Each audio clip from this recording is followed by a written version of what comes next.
Hey there, and welcome to True Scary Stories. Before we dive in, don't forget to hit that like button, subscribe to the channel, and drop a comment telling us where you're from and what time you're watching. That helps YouTube know you love creepy stories, and it'll keep sending more your way. 8 True Bad Friends Horror Stories. Story 1. The Shadow Friend. Sarah always knew there was something off about Emma, but she couldn't put her finger on it until it was too late. They met in college during freshman orientation. Emma seemed perfect, beautiful, charming, and oddly interested in becoming Sarah's best friend. Within weeks, Emma had inserted herself into every aspect of Sarah's life. She copied Sarah's class schedule, joined the same clubs, and even started dressing exactly like her. At first, Sarah found it flattering. Emma would show up at her dorm room with coffee and pastries, always knowing exactly what Sarah needed. She seemed to anticipate Sarah's moods and problems before Sarah even realized them herself. Other students started calling Emma Sarah's shadow because she was never seen without her. The first real warning sign came during winter break. Sarah went home to visit her family, and Emma insisted on coming along. "My family is so boring," Emma had said with that perfect smile. "Yours sounds so much more fun." Sarah's parents welcomed Emma warmly, but her younger brother Jake pulled Sarah aside. "There's something weird about your friend," Jake whispered. "I caught her going through your childhood photos in your room. When I asked what she was doing, she said she wanted to know everything about you. Everything." Sarah laughed it off, but the seed of doubt was planted. When they returned to campus, she started paying closer attention to Emma's behavior. She noticed how Emma would stare at her during conversations, studying her facial expressions like she was memorizing them. Emma had also somehow learned Sarah's class schedule by heart, often showing up at buildings Sarah hadn't told anyone she'd be at. The breaking point came during spring semester. Sarah started dating a guy named Mike from her psychology class. Emma's reaction was immediate and terrifying. The perfect mask slipped for just a moment, and Sarah saw pure rage flash across Emma's face before the sweet smile returned. "He's not right for you," Emma said, her voice taking on an odd, sing-song quality. "I can tell these things. I know you better than anyone." Within a week, Mike stopped returning Sarah's calls. When she finally confronted him in person, his face went pale. "Sarah, what kind of sick game are you playing?" he demanded. "Your friend Emma showed me texts from your phone, saying you thought I was creepy and wanted me to leave you alone. She had screenshots and everything." Sarah's blood ran cold. She had never sent those texts. When she checked her phone, she found messages she didn't remember writing. Conversations with Emma that seemed normal but felt wrong somehow, like someone else had been typing in her voice. That night, Sarah decided to set a trap. She told Emma she was going to study alone at the library until midnight. Instead, she hid in her roommate's bed behind the curtain divider. At 11 p.m., she heard her door open. Emma crept into the room, moving with practiced silence. Sarah watched in horror as Emma sat at Sarah's desk and opened her laptop. Emma's fingers flew over the keyboard, and Sarah realized she was logging into all of Sarah's accounts. Emails, social media, everything. Emma had been watching Sarah type her passwords for months, but that wasn't the worst part. Emma pulled out a notebook filled with detailed observations about Sarah's life, pages and pages of notes about Sarah's habits, preferences, schedule, and even transcripts of conversations Sarah had with other people. Emma had been studying her like a science experiment. Then Emma did something that made Sarah's skin crawl. She stood in front of Sarah's mirror and began mimicking Sarah's mannerisms.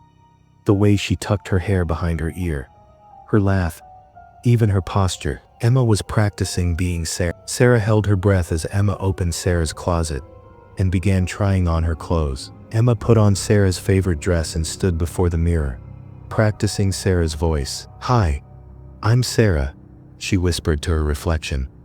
"I'm Sarah. I'm Sarah." The next morning, Sarah confronted Emma. "I know what you've been doing," she said, trying to keep her voice steady. "The notebook, my accounts, Everything. Emma's face went completely blank for a moment. Then she smiled that perfect smile. But her eyes remained dead and cold. I don't know what you're talking about, Sarah. Are you feeling okay? You've been acting really paranoid lately. But Sarah had documentation now. She showed Emma the photos she'd taken of the notebook. The evidence of her accounts being accessed. Emma stared at the evidence for a long moment. And when she looked up, her expression had changed completely. You don't understand, Emma said, her voice no longer matching her sweet appearance. I've been trying to help you become better. You're so imperfect, so flawed. I can be you better than you can be yourself. Sarah backed toward the door. But Emma continued, I've been fixing your life, getting rid of people who weren't good for you, making decisions you were too weak to make. I've been becoming the person you should be. That's insane, Emma. You need help. Emma's laugh was like breaking glass. I don't need help. I need you to disappear so I can take over properly. No one will even notice the difference. I know everything about you now. I am you. She reported Emma to campus security. But Emma had vanished from their dorm room, taking several of Sarah's personal items with her. The administration found Emma's real registration information. She had lied about her background, her family, even her name. Emma Morrison didn't exist. Her real name was Jennifer Walsh, and she had a history of identity theft and stalking. For months afterward, Sarah would see Emma around campus, always at a distance, always watching. Emma had started dressing like other girls now, following them the same way she had followed Sarah. Sarah tried to warn them, but Emma had gotten better at the game. She'd learned to be more careful, more subtle. The truly terrifying part came 6 months later, when Sarah received a friend request on social media from someone using her own photos and information. The profile was perfect. It had Sarah's history, her interests, her friends, but it wasn't Sarah's account. Emma had finally succeeded in becoming her. And somewhere out there, she was living Sarah's life better than Sarah ever could, while hunting for her next victim to study, mimic, and replace. Sarah changed schools, moved across the country, and started over. But sometimes, late at night, she still wonders if the person looking back at her from the mirror is really her, or if Emma somehow succeeded in her twisted plan after all. Story 2. The Collector. Marcus thought he had found the perfect best friend in David, but he had no idea that David collected more than just vintage comics and rare books. They bonded over their shared love of collectibles at a comic book store downtown. David seemed to know everything about rare finds and had an impressive collection at his apartment. He was generous with his knowledge and even more generous with his possessions, often lending Marcus expensive items without asking for anything in return. I just love sharing my collection with someone who appreciates it, David would say with his warm smile. Most people don't understand the value of these things. Marcus felt lucky to have found such a good friend. David's apartment was like a museum, pristine condition collectibles displayed behind glass, organized with obsessive care. Every item had its place. Every piece told a story. David knew the history of each acquisition, down to the date and exact circumstances of how he'd obtained it. The first strange thing Marcus noticed was how David talked about his collection. He didn't say he bought things or found them. He said he acquired them, like he was describing a business transaction or a hunt. When Marcus asked about it, David just laughed it off. I guess I like the sound of the word, David said. It makes it sound more official, doesn't it? But Marcus started paying attention to David's stories about how he acquired his rarest items. There was the vintage Superman comic that David said came from someone who didn't realize its value. The mint-condition baseball cards that belonged to a guy who needed cash quickly. The antique pocket watch that came from an old man who was downsizing. What bothered Marcus wasn't the stories themselves, but the way David told them. His eyes would light up with an odd satisfaction, and he'd describe the previous owners with unsettling detail. Their financial situations, their personal problems, their weaknesses. The old man with the pocket watch, David once said. His wife had just died, and he was so confused about everything. He kept apologizing for wasting my time. Can you believe that? I told him the watch was worth maybe $50, and he was so grateful someone would take it off his hand. Marcus looked up the watch model later and found similar ones selling for thousands of dollars. When he mentioned this to David, his friend's expression darkened for just a moment before the smile returned. "Oh, you must be looking at a different model," David said. "This one has some damage that brings down the value significantly." But Marcus had examined the watch carefully. It was in perfect condition. Things escalated when David started showing unusual interest in Marcus's own possession. He'd come over and spend hours examining Marcus's modest collection, asking detailed questions about how Marcus had acquired each item, what he'd paid for it, and whether he'd ever consider selling. "You have some really interesting pieces," David would say, picking up items and studying them with intense focus. "Have you ever thought about upgrading your collection? Sometimes it's better to have fewer higher quality items." David began bringing Marcus gifts, items that would complement his collection perfectly. But the gifts came with stories that made Marcus uncomfortable. A rare comic book that came from a widow who was cleaning out her husband's things and didn't know what any of it was worth. A vintage toy that belonged to a single mother who needed money for her kids' medical bills. Marcus started to realize that David's generosity wasn't kindness. It was manipulation. David was studying Marcus's collection, learning its value, and slowly introducing superior items that would make Marcus's pieces seem inadequate by comparison. He was being set up for something. The revelation came when Marcus ran into an elderly woman at the comic book store where he'd first met David. She was asking the owner if he'd seen a man matching David's description. "He bought my late husband's entire collection," she told the store owner with tears in her eyes. "He seemed so knowledgeable and kind. He said the whole collection was worth maybe $300, and I was so grateful someone would take it all. But my neighbor looked it up online, and some of those comics were worth thousands each. He took advantage of my grief." Marcus felt sick. He approached the woman and learned that David had targeted her specifically, showing up at her door just days after her husband's obituary was published. He'd presented himself as a fellow collector who wanted to help her by taking the worthless old comics off her hands as a favor. "He knew exactly what to look for," she said. "He went straight to the most valuable pieces. He'd done his research." That night, Marcus confronted David about the elderly woman. David's mask dropped completely, revealing something cold and predatory underneath. "She was never going to appreciate those comics," David said matter-of-factly. "They were sitting in boxes in her basement, probably getting damaged. I gave them a proper home where they'd be valued and preserved. You lied to her about their worth. You stole from a grieving widow." David shrugged. "I paid what she asked for. That's not stealing, that's business. Besides, she needed the money more than she needed those old books. $300 when they were worth tens of thousands. She was happy with 300. Sometimes ignorance is bliss." David's smile was sharp now, predatory. "You know, Marcus, you're being very judgmental for someone whose entire collection came from similar circumstances." Marcus felt his blood turn to ice. "What do you mean? That rare comic I gave you came from a teenager whose parents forced him to sell his collection to pay for their gambling debts. The vintage toy belonged to a collector who lost his job and was facing foreclosure. Every gift I've given you was taken from someone in a desperate situation." The room spun around Marcus as he realized the truth. David hadn't been generous. He'd been making Marcus complicit in his scheme. Every item Marcus had accepted made him part of David's network of exploitation. "Why?" Marcus whispered. "Because I'm a collector," David said, his voice taking on an odd reverent tone. "And the best collections aren't just about the items.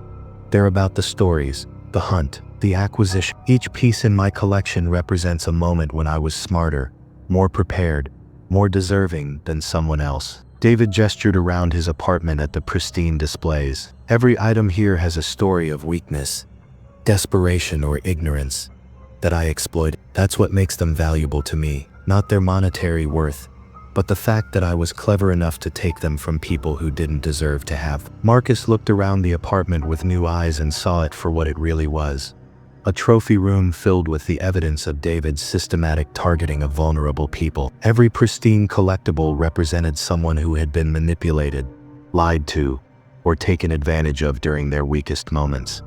"And the best part," David continued, his eyes gleaming with satisfaction, is that I've been collecting more than just objects. I collect people too. Their trust, their gratitude, their friendship. You've been part of my collection for months now, Marcus. One of my finest acquisitions. Marcus ran from that apartment and never looked back. But David's words haunted him. He tried to return the items David had given him, but tracking down the original owners proved nearly impossible. Most had no idea they'd been cheated, and learning the truth only caused them more pain. Marcus reported David to the police, but most of what David had done was technically legal, just morally reprehensible. David had been careful to stay within the bounds of the law while completely abandoning any sense of ethics or human decency. The worst part was that David was still out there, still collecting, still targeting vulnerable people and turning their desperation into his treasure, still making friends who had no idea they were just another acquisition in his vast, twisted collection of human misery disguised as collectible paradise. Story 3: The Memory Thief. Lisa's friendship with Rachel started with shared memories, but ended when Lisa realized Rachel had been stealing more than just her stories. They met at a support group for people dealing with childhood trauma. Both women were in their late 20s and struggling with fragmented memories from their past. The group was meant to be a safe space where people could share their experiences and heal together. Rachel was everything Lisa wished she could be: confident, articulate, and seemingly well on her way to recovery.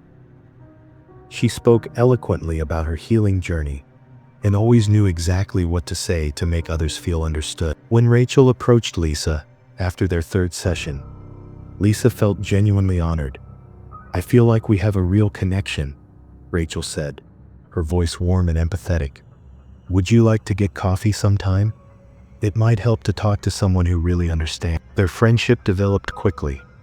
They would meet for hours-long coffee sessions, where Lisa found herself opening up in ways she never had before. Rachel was an incredible listener, asking thoughtful questions that helped Lisa remember details she had forgotten. For the first time in years, Lisa felt like her traumatic memories were becoming manageable instead of overwhelming. "You're so brave for sharing these stories," Rachel would say. "The way you describe things is so vivid, so real. It's like I can see exactly what you went through." Lisa began to look forward to their sessions. Rachel helped her piece together fragmented childhood memories, asking for specific details about places, people, and events. Under Rachel's gentle questioning, Lisa remembered things she had blocked out for decades: the layout of her childhood home, the sound of her father's voice, the smell of her grandmother's perfume.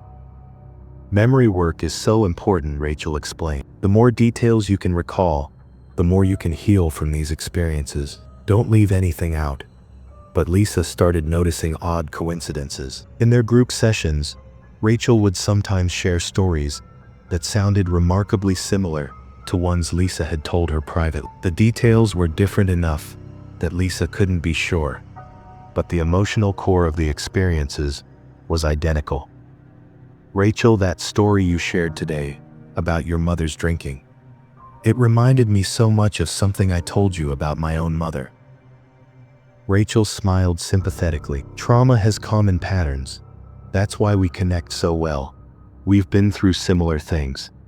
Lisa accepted the explanation, but the feeling of unease persisted. She started paying closer attention to Rachel's stories in group sessions. Rachel always had a perfectly crafted narrative for every topic that came up, complete with specific sensory details and emotional insights that took other group members years to develop. The truth began to emerge when Lisa ran into another former group member, Jennifer, at a bookstore. Jennifer had left the group suddenly several months earlier, and Lisa had always wondered why. "I had to get away from Rachel," Jennifer said, her face darkening.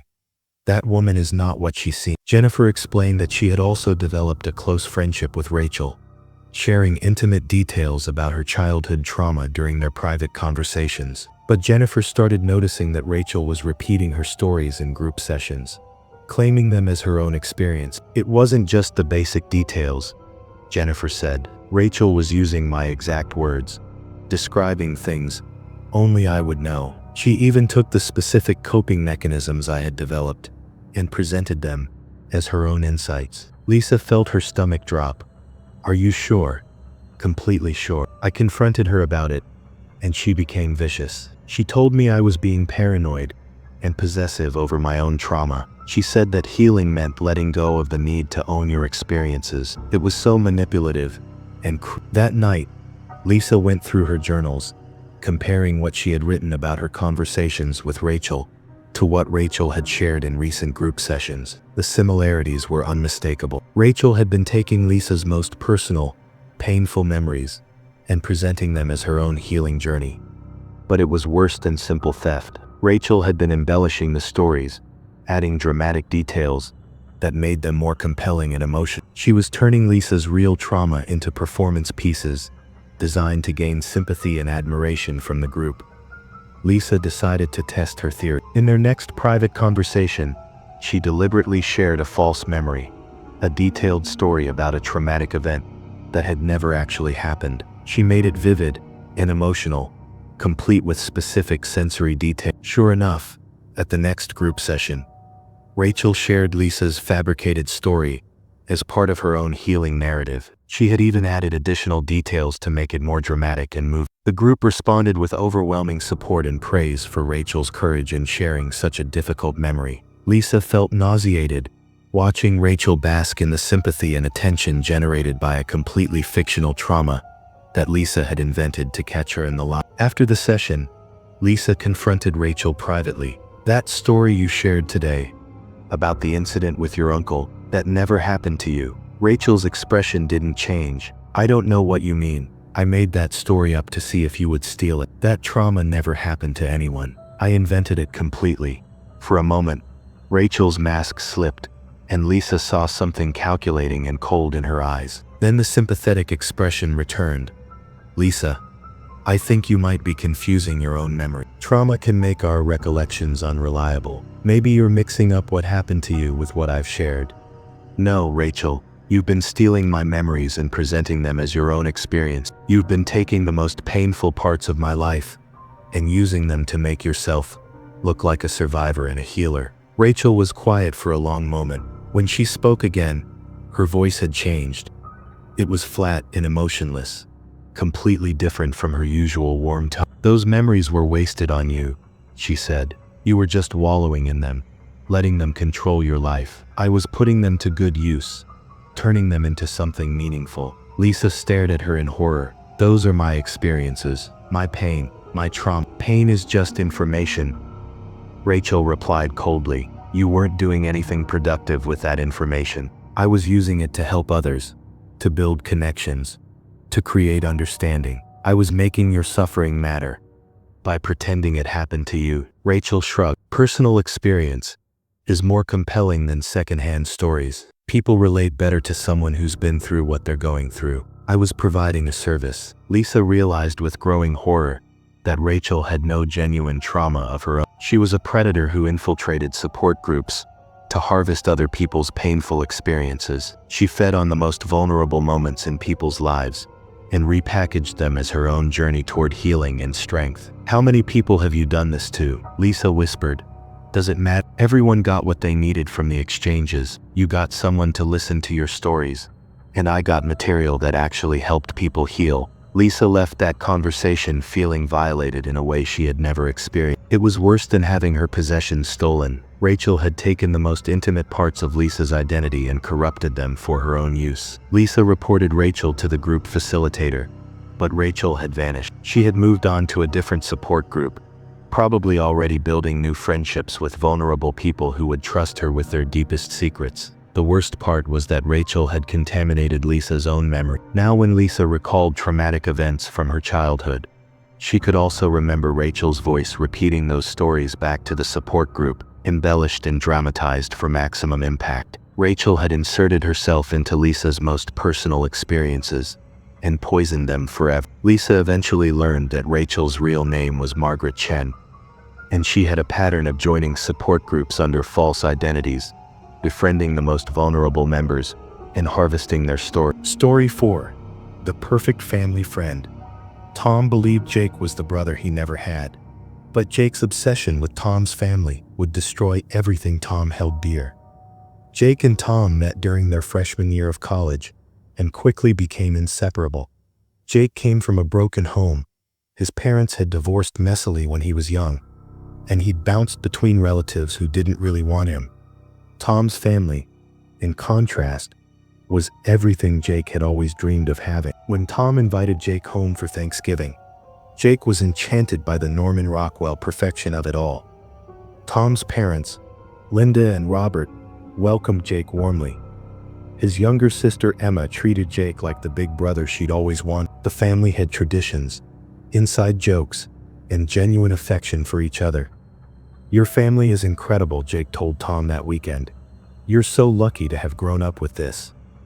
Tom felt good about sharing his family with someone who appreciated them so much. Jake fit in seamlessly, helping with dinner preparation, engaging Tom's father in conversations about sports, and charming Tom's mother with his polite manners and genuine interest in her gardening hobby. What Tom didn't notice was how carefully Jake was studying them all, memorizing their routines, preferences, and dynamics. Jake wasn't just enjoying the family experience. He was learning how to replicate it. After that first visit, Jake became a regular fixture at family gathering. He remembered everyone's birthdays, brought thoughtful gifts, and always volunteered to help with any family projects or events. Tom's parents started referring to Jake as their second son, and Emma openly adored him. "Jake remembers things about us that you forget," Emma teased Tom. "He knew Mom's favorite flowers for Mother's Day while you had to call and ask." It was true. Jake seemed to know Linda's preferences better than her own son did. He brought her favorite coffee, remembered which TV shows she watched, and always asked about her book club. He connected with Robert over their shared interest in vintage cars, and even helped him restore an old Mustang in the garage. But Jake's integration into the family began to push Tom out. When Tom came home for visits, he found Jake already there, having arrived earlier to help with preparation. Jake knew the family's schedule better than Tom did, often calling with updates about family news, before Tom had heard it himself. "Jake told us about your job interview before you did," Linda mentioned during one visit. "He said you were nervous about it.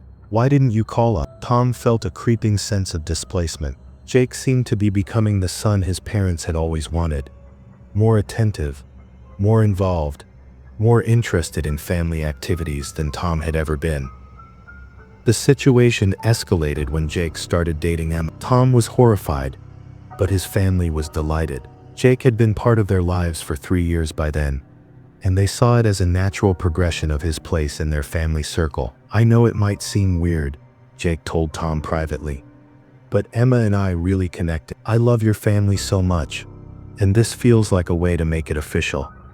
Tom tried to explain his discomfort to his parents, but they dismissed his concerns. "Jake has been like family for years," Robert said. "If he and Emma are happy, we're happy for them." But Tom noticed troubling changes in Jake's behavior. Jake had started adopting Tom's father's mannerisms, his way of speaking, even his taste in clothes. Jake's own personality seemed to be disappearing, replaced by a carefully crafted version of what he thought the perfect family member should be. More disturbing was how Jake talked about Tom's childhood memories as if they were his own experiences. Jake would reference family vacations he hadn't been on, inside jokes from before he'd met the family, and childhood stories that belonged to Tom. "Remember when we built that treehouse in the backyard?" Jake said to Emma one evening, describing a project Tom and Robert had worked on when Tom was 12. "That was Tom and Dad," Emma corrected gently. "Right, of course," Jake said with a laugh. "I've heard the story so many times I feel like I was there, but it kept happening." Jake would catch himself claiming Tom's memories, then laugh it off as getting caught up in family stories. Tom realized Jake wasn't just adopting the family's present, he was trying to insert himself into their past as well. The breaking point came when Tom discovered Jake had been systematically replacing him in the family photo albums. During a visit home, Tom noticed that several family pictures now featured Jake instead of him. When he looked closer, he realized Jake had been photoshopping himself into old family photos, printing them out, and secretly replacing the originals. Photos of Tom's graduation, family vacations, and birthday celebrations now showed Jake's face seamlessly blended into Tom's memory. The alterations were skillfully done. Jake had matched lighting, angles, and even aging his appearance to fit the time periods. Tom confronted Jake with the evidence, and Jake's reaction was terrifyingly calm. "I was just trying to feel more connected to the family history," Jake said matter-of-factly. "Those photos represent the kind of childhood I should have had, the kind of family I deserved to grow up with." "But they're not your memories, Jake. You're stealing my Your childhood was wasted on you," Jake replied, his voice taking on an edge. "You took all of this for granted. You moved away, barely call home, miss family events. I appreciate what you had in a way you never did." Tom realized with growing horror that Jake genuinely believed he deserved Tom's family more than Tom did. Jake had spent years studying them, learning their preferences and quirks, becoming the ideal family member Tom had never been. "I've been a better son to your parents than you ever were," Jake continued. "I remember their anniversaries, help with their problems, spend time with them. Emma loves me more than she ever loved you. I've earned my place in this family." When Tom tried to explain the situation to his family, they initially refused to believe him. Jake had been so perfect, so loving and attentive, that they couldn't accept he had been manipulating. But when Tom showed them the altered photographs and explained Jake's claims about deserving their family, they finally began to see the truth. Jake's love for them wasn't genuine affection. It was possessive obsession. He didn't want to be part of their family. He wanted to replace Tom entirely. The confrontation with Jake was explosive. When faced with losing his adopted family, Jake's carefully maintained facade cracked completely. He accused Tom of being jealous and ungrateful, claiming that he had worked harder to earn the family's love than Tom ever had. "I made them happier than you ever did," Jake screamed. "I was the son they actually wanted. You were just an accident of birth." Jake's relationship with Emma ended immediately when she realized he had been manipulating her feelings as part of his larger scheme to infiltrate and eventually take over her family. The betrayal devastated her. She had genuinely loved Jake, not realizing that his feelings for her were just another tool in his campaign to replace her brother. Jake was forced to leave, but the damage to the family was permanent. Trust had been shattered, memories had been contaminated, and relationships had been poisoned by Jake's systematic manipulation. Tom's parents struggled with guilt over how easily they had been deceived, how they had sometimes preferred Jake's company to their own. Emma battled depression over having her first serious relationship revealed as an elaborate con game designed to steal her brother's place in the family. Most disturbing was the discovery that Jake had been documenting everything. His apartment was filled with detailed notes about each family member's preferences, schedules, and personalities. He had been studying them like specimens, learning to mimic the perfect family member. Jake had also been collecting personal items from their home, small mementos and photographs that he used to create a shrine to the family he believed should have been his from the beginning. The family eventually healed, but they were forever changed by Jake's invasion of their life. They became more guarded, less trusting of new people who seemed too eager to become part of their inner circle. Tom learned that Jake had done this before, inserting himself into other families, studying their dynamics, and attempting to replace existing family members. Jake was a professional family infiltrator, targeting people like Tom who had the kind of loving, stable family life Jake felt he deserved more. The most chilling part was that Jake genuinely believed he was doing nothing wrong. In his mind, he was simply claiming what should have been his from the beginning. A family that would love and appreciate him the way Tom's family had never loved and appreciated Tom. Story 5. The Success Stealer. Amanda thought Claire was her biggest supporter, until she realized Claire had been sabotaging her career while stealing her ideas for 3 years. They met at a marketing conference where both women were junior executives looking to advance their careers. Claire approached Amanda after a networking session, complimenting her presentation and suggesting they stay in touch.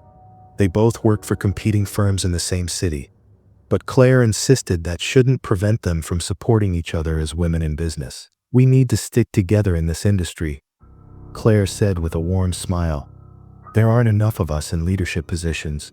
We should be lifting each other up." Their friendship developed quickly. They would meet for lunch weekly, sharing frustrations about workplace politics and brainstorming solutions to professional challenges. Claire was an excellent sounding board. She listened carefully to Amanda's ideas and always offered thoughtful feedback. Amanda found herself sharing more and more with Claire. When she was developing a new marketing campaign for her biggest client, she ran every concept past Claire first. When she was preparing for presentations to senior management, Claire helped her rehearse and refine her argument. "You have such innovative ideas," Claire would say. "The way you think about consumer psychology is brilliant. Have you considered taking this approach even further?" Claire's questions and suggestions always seemed to improve Amanda's work. She had a gift for taking Amanda's concepts and helping her see new angles and applications. Amanda began to think of Claire as her secret weapon, a trusted advisor who helped her stay ahead of the competition. But Amanda started noticing odd coincidences. Marketing campaigns that seemed remarkably similar to ones Amanda had discussed with Claire would appear in industry publications credited to Claire's company. At networking events, Amanda would hear other professionals praising Claire for insights that sounded exactly like conversations Amanda had shared with her privately. When Amanda mentioned these similarities to Claire, her friend was quick to downplay them. "Great minds think alike," Claire would laugh. "Besides, there are only so many truly innovative ideas in marketing. Coincidences happen all the time." Amanda wanted to believe her friend, but the coincidences kept mounting. Claire's company seemed to always be one step ahead of Amanda's firm, launching campaigns that were just different enough from Amanda's ideas to avoid obvious plagiarism, but clearly built on the same creative foundation. The turning point came when Amanda was selected to pitch a major account, a pharmaceutical company looking for a complete rebranding campaign. It was the biggest opportunity of Amanda's career, and she spent months developing a comprehensive strategy that would revolutionize how the company positioned itself in the market. As always, Amanda shared her ideas with Claire during their weekly lunch. She walked Claire through her entire presentation, explaining her research methodology, creative concepts, and implementation timeline. Claire was enthusiastic and supportive, offering suggestions that helped Amanda refine her approach. "This is going to be incredible," Claire told her. "You've really outdone yourself this time. This campaign could change everything for your career." 2 days before Amanda's scheduled presentation, she received devastating news. The pharmaceutical company had decided to go with Claire's firm instead. They had been impressed by a preliminary proposal that perfectly aligned with their vision for the rebrand. Amanda was crushed, but she tried to be supportive when Claire called to share the good news. "I'm so happy for you," Amanda forced herself to say. "What was your concept for their rebrand?" Claire's description of her winning campaign was identical to Amanda's presentation in every significant detail. The research insights, creative direction, and implementation strategy were exactly what Amanda had spent months developing and had shared with Claire just weeks earlier. "Claire," Amanda said carefully, "that concept sounds very similar to what I was planning to present." "Really?" Claire sounded genuinely surprised. "Well, like I always say, great minds think alike. It's such a competitive industry. Similar ideas are bound to emerge independently." But Amanda knew this wasn't coincidence. Claire had stolen her entire campaign concept and presented it as her own work. More than that, Claire had somehow gotten access to the client before Amanda's scheduled presentation, undermining her opportunity to compete fairly. Amanda decided to investigate. She reached out to contacts in Claire's company and discovered that Claire had been presenting Amanda's ideas to her own team for months, claiming them as her original concept. Claire had been using their friendship as an intelligence-gathering operation, extracting Amanda's best ideas and implementing them before Amanda could. But it was worse than simple theft. Amanda learned that Claire had been actively sabotaging her career. While pretending to be her mentor and friend, Claire had been spreading rumors about Amanda's work ethic and competence to mutual contacts in the industry. She had been undermining Amanda's reputation while building her own career on Amanda's stolen innovations. "Claire has been telling people that you're unreliable and difficult to work with," one industry contact revealed. "She said you have good ideas but poor execution, and that you're not ready for senior level responsibilities." Amanda felt sick as she realized the full scope of Claire's betrayal. For 3 years, Claire had been systematically stealing Amanda's ideas, while simultaneously destroying her professional reputation. Every lunch meeting, every brainstorming session, every moment of friendship had been part of an elaborate con designed to advance Claire's career at Amanda's expense. When Amanda confronted Claire with the evidence, her friend's mask finally slipped. "You should be grateful," Claire said coldly. "I took your raw ideas and turned them into actual success. You never would have been able to execute them properly on your own. You stole my work and sabotaged my career. I optimized your potential." Claire replied matter-of-factly, "You have good creative instincts, but you lack the strategic thinking and industry connections to make them matter. I was putting your ideas to better use than you ever could." Claire explained her philosophy with chilling casualness. She saw herself as a talent scout who identified promising concepts from less capable professionals and gave those ideas the platform they deserved. In her mind, she wasn't stealing. She was rescuing good ideas from people too weak to properly develop them. "The pharmaceutical campaign is going to be incredibly successful under my leadership," Claire continued. "If you had presented it, they would have rejected it, because you don't have the credibility or track record to sell a campaign of that magnitude. I made your idea into something that could actually help a major corporation."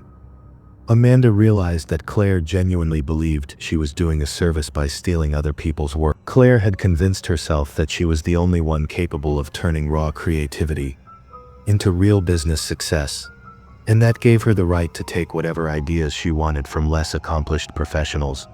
The investigation revealed that Amanda wasn't Claire's only victim. Claire had built her entire career on stolen concepts and sabotaged competitors. She had a network of friends in the industry who unknowingly fed her information and ideas, which she then used to stay ahead of market trends and client needs. Claire's company had won numerous awards for campaigns that originated in the minds of other marketing professionals. She had been systematically harvesting the best ideas from across the industry, while destroying the careers of the people who created them. Amanda tried to expose Claire's theft, but Claire had been careful to cover her tracks. The stolen ideas had been sufficiently modified to avoid direct plagiarism claims, and Claire's reputation as an innovator made people reluctant to believe she needed to steal from others. More devastating was the discovery that Claire had been documenting everything. She kept detailed files on all her friends, including transcripts of conversations, copies of emails, and notes about their professional vulnerability. Claire had been treating their friendships like business intelligence operations, systematically extracting valuable information while identifying ways to neutralize potential competition. Amanda's career never fully recovered from Claire's sabotage. The reputation damage Claire had inflicted made it difficult for Amanda to advance in the industry, while Claire continued to rise through the ranks using stolen innovations and destroyed competitors. The pharmaceutical campaign that Claire had stolen from Amanda went on to win multiple industry awards and established Claire as one of the most sought-after marketing executives in the field. Amanda watched from the sidelines as her own work was celebrated and rewarded, knowing that everyone believed Claire was the brilliant mind behind the success. Years later, Amanda would occasionally see articles praising Claire's innovative approach to marketing and her mentorship of other women in business. The irony was suffocating. Claire had built a public persona as a supporter of other women while systematically destroying the careers of every woman she befriended.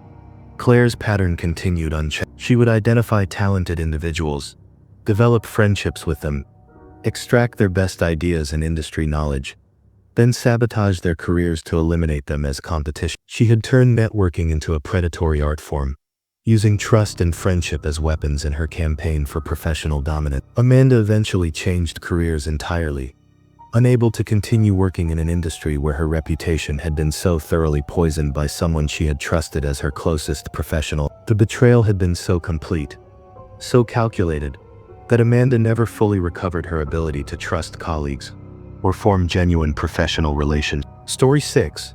The Poisoned Friend. Jenny thought Melissa was helping her navigate a difficult divorce, but Melissa was secretly orchestrating the destruction of Jenny's entire life.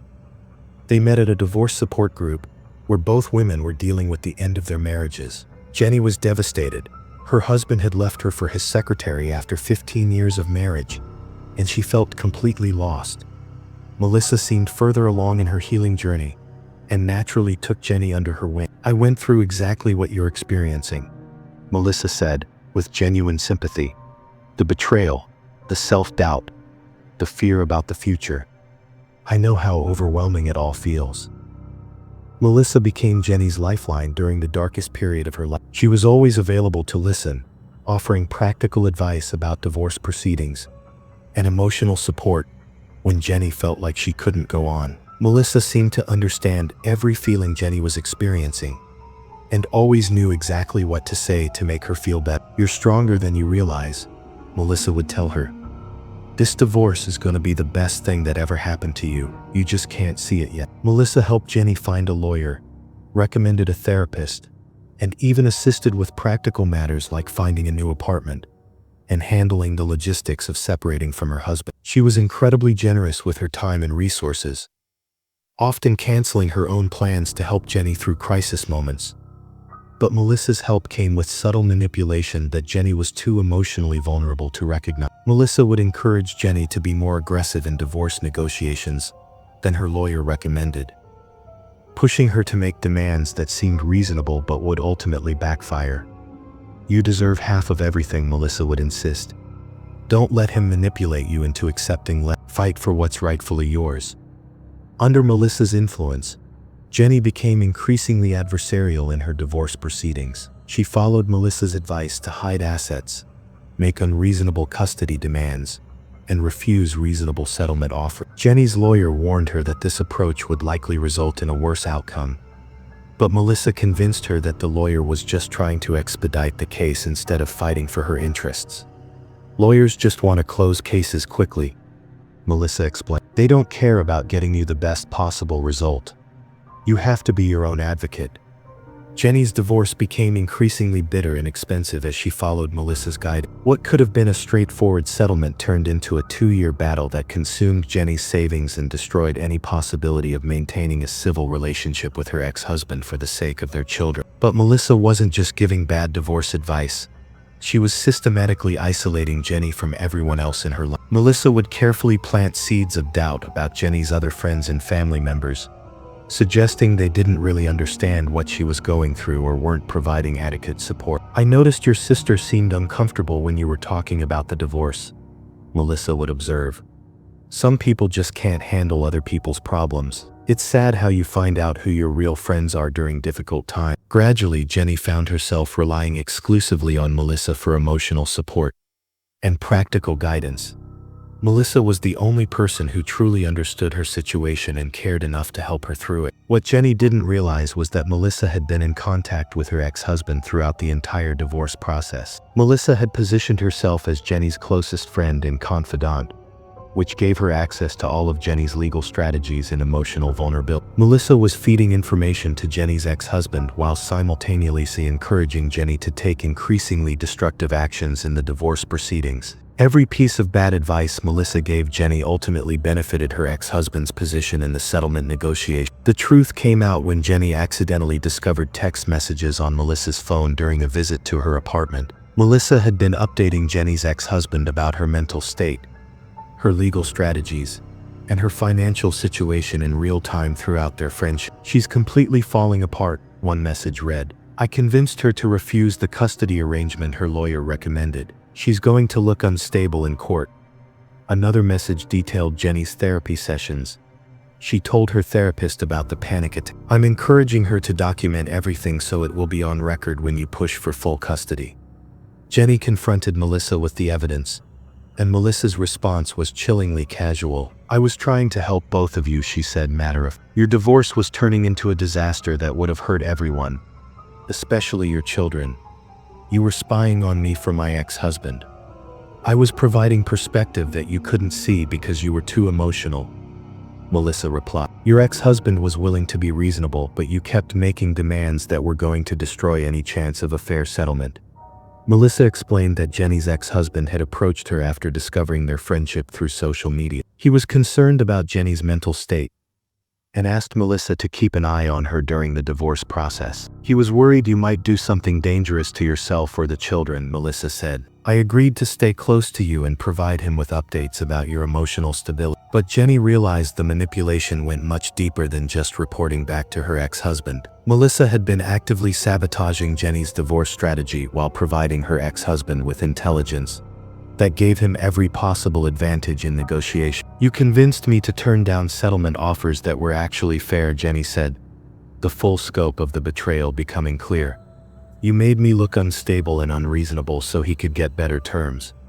I helped you avoid making decisions you would have regretted later. Melissa replied. You were being vindictive and irrational.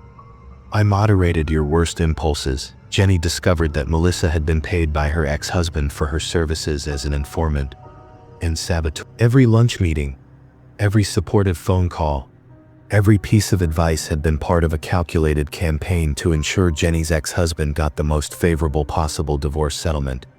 But the financial arrangement was only part of Melissa's motivation. As Jenny investigated further, she learned that Melissa had done this before, inserting herself into other women's divorces and systematically destroying their positions while pretending to be their supportive friend. Melissa had a particular hatred for women she perceived as entitled or privileged. Jenny's 15-year marriage to a successful businessman had represented everything Melissa resented about other women's lives. Melissa had taken genuine pleasure in orchestrating Jenny's downfall while being paid to do it. The divorce settlement that Jenny finally accepted was far worse than what she could have achieved with competent legal representation and emotional support. She lost custody of her children, received minimal financial support, and was saddled with enormous legal bills that consumed most of her remaining assets. Melissa had succeeded in destroying Jenny's life so thoroughly that Jenny struggled to rebuild any semblance of stability. The betrayal by someone she had trusted during her most vulnerable period left Jenny with severe trust issues and clinical depression that took years of therapy to address. The most devastating aspect was realizing how completely she had been manipulated. Every moment of support, every piece of advice, every expression of friendship had been carefully calculated to advance her ex-husband's interests, while destroying her own position. Jenny tried to expose Melissa's scheme, but Melissa had been careful to avoid creating evidence of her financial arrangement with Jenny's ex-husband. The text messages Jenny had discovered were dismissed as misunderstandings, and both Melissa and Jenny's ex-husband denied any formal conspiracy. Melissa continued attending the divorce support group, positioning herself as a mentor to newly divorced women, while secretly identifying her next victims. She had turned other people's pain and vulnerability into a profitable side business, all while maintaining a public image as a compassionate friend who helped women through difficult transitions. Jenny never fully recovered from Melissa's betrayal. The experience had taught her that even the most seemingly genuine support could be part of an elaborate deception designed to exploit her pain for someone else's benefit. She became isolated and suspicious, unable to form new friendships or trust anyone who offered help during difficult times. Story 7. The Identity Parasite. Marcus thought his roommate Kevin was just quirky, but Kevin was slowly absorbing Marcus's entire identity, while erasing his own existence. They met through a roommate matching service when Marcus moved to a new city for his first job after college. Kevin seemed perfect, quiet, clean, and financially responsible. He had excellent references and appeared to be a graduate student working on his thesis in psychology. At first, Kevin was the ideal roommate. He kept common areas immaculate, never made noise, and seemed to barely exist in the apartment. Marcus would sometimes go days without seeing him, only noticing signs that Kevin had been there, dishes washed and put away, mail collected, groceries restocked. Your roommate is like a ghost, Marcus's girlfriend Jenna commented after several visits to the apartment. I've never actually seen him. Marcus laughed it off. He's just really private. Honestly, it's perfect. No drama, no mess, no problem. But gradually, Marcus started noticing small changes. Items in his closet would be slightly rearranged. His toiletries would be in different positions in the bathroom. Books on his shelf would be in different order. The changes were so subtle that Marcus initially dismissed them as his own forgetfulness. Then Marcus began finding his clothes in Kevin's laundry basket. When he asked Kevin about it, His roommate seemed genuinely confused. "Oh, I'm so sorry," Kevin said, his face flushing with embarrassment. "I must have grabbed them by mistake. You know how it is when you're doing laundry late at night. Everything looks the same." Marcus accepted the explanation, but the incidents kept happening. Kevin would borrow Marcus's clothes by mistake and return them freshly cleaned and perfectly pressed. He apologized profusely each time, claiming he was absent-minded about whose belongings were whose. More unsettling was how Kevin began adopting Marcus's habits and preferences. Kevin started buying the same brand of coffee Marcus used, watching the same TV shows, and even ordering identical takeout from Marcus's favorite restaurants. When Marcus commented on the similarities, Kevin seemed delighted. "I guess we have similar taste," Kevin said with a bright smile. "It's so nice to have a roommate who appreciates the same things I do." But Marcus began to suspect that Kevin wasn't discovering shared preferences. He was systematically copying everything about Marcus's lifestyle. Kevin would ask casual questions about Marcus's routines, preferences, and background, then incorporate that information into his own behavior patterns. The situation escalated when Marcus started receiving phone calls and emails intended for Kevin, but the callers were asking for Marcus by name. When Marcus explained that he wasn't Kevin, the callers seemed confused. "But Kevin told us his name was Marcus," one caller said. "He gave us this phone number and said it was his personal line." Marcus confronted Kevin about giving out his name and phone number, but Kevin seemed genuinely bewildered by the accusation. "I would never do that," Kevin insisted. "There must be some kind of misunderstanding. Maybe someone got our information mixed up." But the calls kept coming. Kevin had apparently been introducing himself as Marcus to various people, professors at his university, potential employers, even dating app matches. When Marcus demanded an explanation, Kevin broke down in tears. "I'm so sorry," Kevin sobbed. "I've been having an identity crisis lately. Sometimes I get confused about who I am versus who I wish I could be. You have such a clear sense of yourself, such confidence. I guess I started unconsciously adopting parts of your personality because I admired them so much." Marcus felt sympathy for his troubled roommate and agreed to help Kevin work through his identity issues. But Kevin's behavior became increasingly disturbing. Marcus would wake up in the middle of the night to find Kevin standing in his doorway, just watching him sleep. "I was checking to make sure you were okay," Kevin would explain when confronted. "I heard noises and wanted to make sure you weren't having a nightmare or something." Marcus started locking his bedroom door, but that only seemed to intensify Kevin's obsessive behavior. Marcus would find evidence that Kevin had been in his room when he was at work. Personal items moved, computer accessed, private documents read. The breaking point came when Marcus discovered that Kevin had been systematically stealing his identity in more serious ways. Kevin had obtained copies of Marcus's personal documents and was using them to apply for jobs, credit cards, and even dating profiles under Marcus's name. Marcus found a hidden folder on their shared computer, containing hundreds of photos of him, some taken without his knowledge around the apartment, others clearly taken while he was sleeping. Kevin had also been recording their conversations and had compiled detailed notes about Marcus's mannerisms, speech patterns, and personal history. But the most disturbing discovery was Kevin's journal, which documented his systematic plan to become Marcus complete. Kevin had been studying Marcus like a research subject, analyzing his personality traits and developing strategies to adopt them as his own. Day 47. Marcus unconsciously touches his nose when he's thinking deeply. "I need to practice this gesture until it becomes natural for me." Day 63. Marcus's laugh is slightly higher pitched when he's genuinely amused versus when he's being polite. "I've been practicing both variations." Day 89. Successfully convinced 3 people that I am Marcus. The key is confidence and knowing the details of his background story. Kevin's journal revealed that this wasn't his first identity theft. He had done this before with previous roommates, gradually absorbing their personalities and identities while erasing his own existence. Kevin had no stable sense of self, He was a psychological parasite who fed on other people's identities. When Marcus confronted Kevin with the evidence, his roommate's reaction was terrifyingly calm. "I'm becoming a better version of you than you are," Kevin said matter-of-factly. "I've studied your personality more thoroughly than you understand yourself. I can be Marcus more effectively than you can." "You're stealing my identity."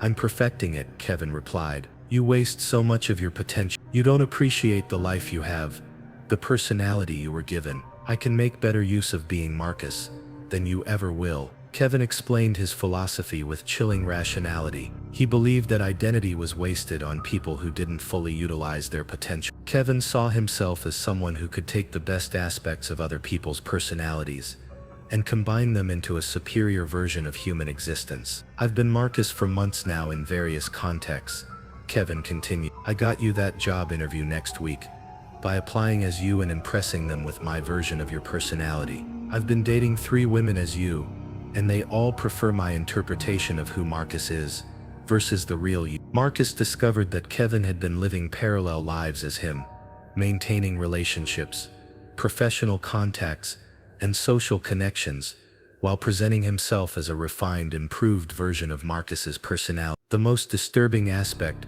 was that Kevin's version of Marcus was often more successful than the real Marcus. Kevin had studied Marcus's weaknesses and social anxieties, then created a version of his personality that eliminated those flaws while enhancing his strength. "People like me better when I'm being you," Kevin said with a satisfied smile. "I can be more charming, more confident, more interesting. I'm not stealing your identity.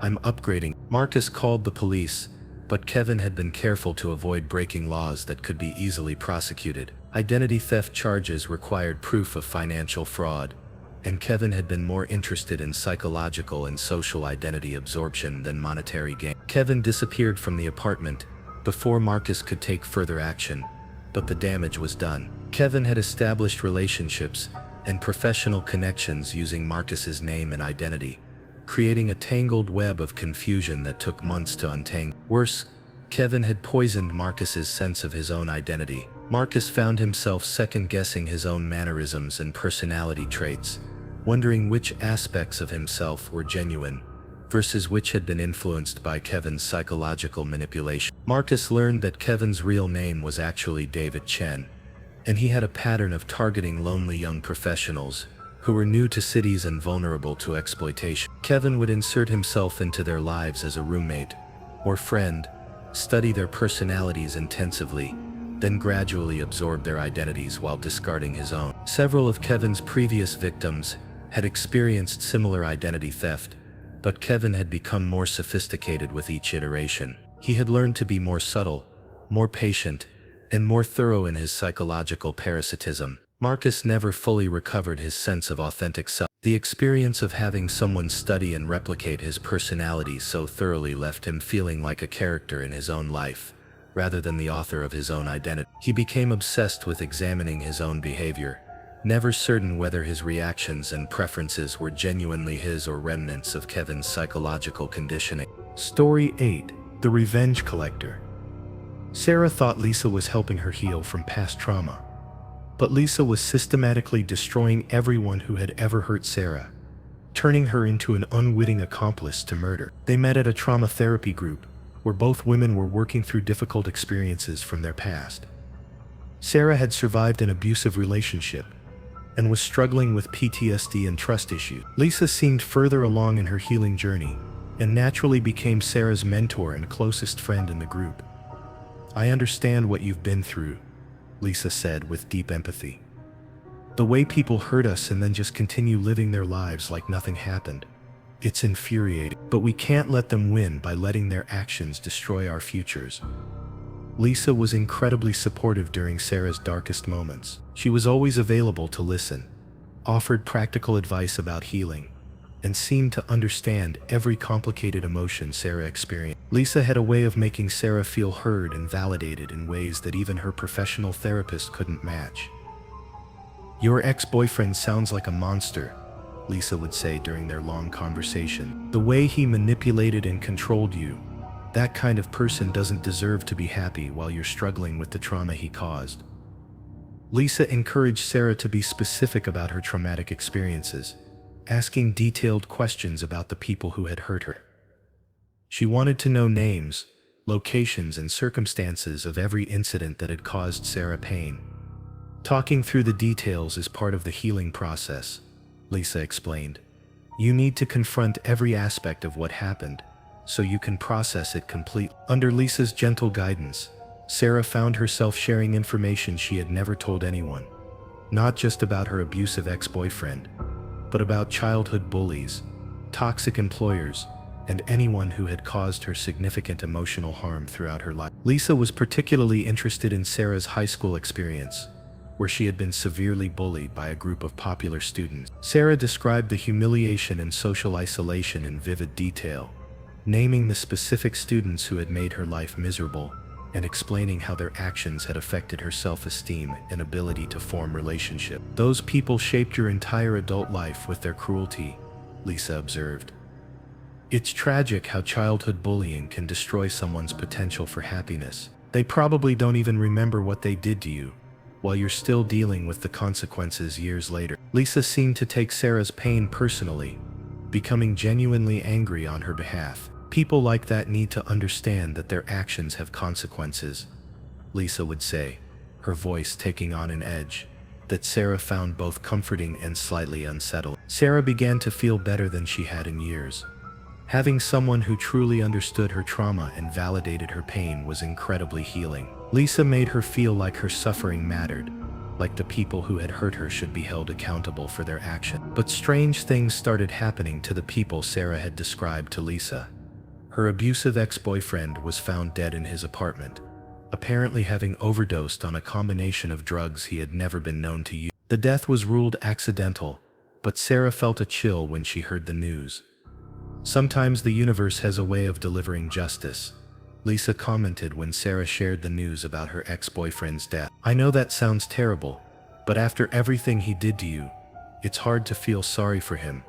Sarah tried to dismiss the uncomfortable feeling, but more disturbing news followed. One of her former high school bullies died in a car accident when his brakes mysteriously failed. Another was found dead at the bottom of her apartment building's stairwell, apparently having fallen after drinking too much.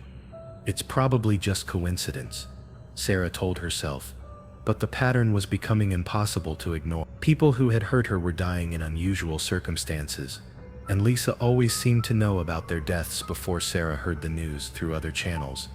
The truth began to emerge when Sarah accidentally discovered Lisa's real identity. While using Lisa's laptop to check her email, Sarah found a folder containing detailed surveillance photos and personal information about every person Sarah had described as having traumatized her. Lisa had been systematically stalking everyone who had ever hurt Sarah, learning their routines, their habits, and their vulnerability. The folder contained dozens of photos of Sarah's ex-boyfriend, complete with notes about his daily schedule and the security weaknesses in his apartment building. But that wasn't the most disturbing discovery. Lisa had detailed files on Sarah's childhood bullies, including current addresses, employment information, and family details. Lisa had been tracking down people from Sarah's past and gathering intelligence about their current lives. The folder also contained what appeared to be planning documents for each death. Lisa had meticulously researched how to make murders look like accidents or suicides, studying forensic techniques and police investigation procedures to avoid detection. Sarah confronted Lisa with the evidence, and Lisa's reaction was chillingly calm. "I've been getting justice for you," Lisa said matter-of-factly. "These people destroyed parts of your life and never faced any consequences for their actions. I've been making sure they finally pay for what they did. You've been murdering people. I've been eliminating sources of trauma from your life," Lisa corrected. "Every person I removed was someone who caused you significant psychological damage. I've been healing you by removing the people who hurt you." Lisa explained her philosophy with disturbing rationality. She believed that trauma could only be truly healed by ensuring that the people who caused it could never hurt anyone else again. In her mind, she wasn't committing murder. She was providing therapeutic intervention through permanent problem elimination. "You're so much healthier now than when we first met," Lisa pointed out. "You sleep better, you're more confident, you're building new relationships. That's because the sources of your trauma have been systematically removed from the world," Sarah realized with growing horror that Lisa had been using their therapy group friendship as a way to identify victims for her twisted revenge campaign. Lisa wasn't healing from trauma. She was collecting other people's traumatic experiences and using them as justification for murder. "How many people have you killed?" Sarah whispered. "I prefer to think of it as healing interventions," Lisa replied. "I've helped dozens of people over the years by removing the sources of their trauma. Everyone I work with shows dramatic improvement in their mental health once their tormentors are eliminated." Lisa revealed that she had been doing this for years, befriending trauma survivors and systematically murdering everyone who had ever hurt them. She presented herself as a healing professional who provided permanent solutions to psychological damage. "Traditional therapy just teaches people to cope with trauma," Lisa explained. "I eliminate trauma at its source. It's much more effective than years of counseling and medication." Sarah tried to report Lisa to the police, but Lisa had been incredibly careful about avoiding evidence that could link her to the deaths. Each murder had been meticulously planned to look like an accident or suicide, and Lisa had alibis for the times when the deaths occurred. More disturbing was Lisa's revelation that Sarah had been an unwitting accomplice in several of the murders. Lisa had used information from their conversations to plan the killings, and she had manipulated Sarah into providing additional details about her traumatic experiences that helped Lisa target her victims more effectively. "You gave me everything I needed to help you," Lisa said with a satisfied smile. "Every detail about your ex-boyfriend's habits, every description of your bullies' personalities. You provided the intelligence I needed to plan their elimination perfectly." Lisa had been recording their conversations and taking notes during their therapy sessions, building detailed profiles of everyone who had ever hurt Sarah. Sarah's own words had been used as research material for planning multiple murders. The most chilling aspect was that Lisa genuinely believed she was providing a valuable service. She saw herself as a therapeutic professional who had developed an innovative treatment method for trauma survivors. In her mind, murder was just an advanced form of healing intervention. Lisa disappeared before Sarah could gather enough evidence to convince police of her guilt, but the damage was done. Sarah had to live with the knowledge that her own trauma stories had been used as inspiration and planning material for multiple murders. Sarah learned that Lisa's real name was Jennifer Martinez, and she had been systematically targeting trauma support groups for years. Lisa would identify the most vulnerable members, befriend them, extract detailed information about their traumatic experiences, then eliminate everyone who had caused them pain. Lisa had turned other people's suffering into her own personal mission of revenge, convincing herself that murder was a form of healing therapy. She had built an entire identity around being a protector of trauma survivors, while actually being a serial killer who used their pain as justification for her crime. Sarah was forced to leave the trauma therapy group and move to a different city, knowing that Lisa was still out there, probably befriending new trauma survivors and collecting new lists of people to murder in the name of healing and justice. The worst part was that Sarah couldn't deny Lisa's twisted logic had worked in some ways. With her abusers dead, Sarah did feel a sense of closure and relief that traditional therapy had never provided. But that relief was poisoned by the knowledge that it had been purchased with multiple lives, and that she had been manipulated into being complicit in serial murder disguised as therapeutic intervention.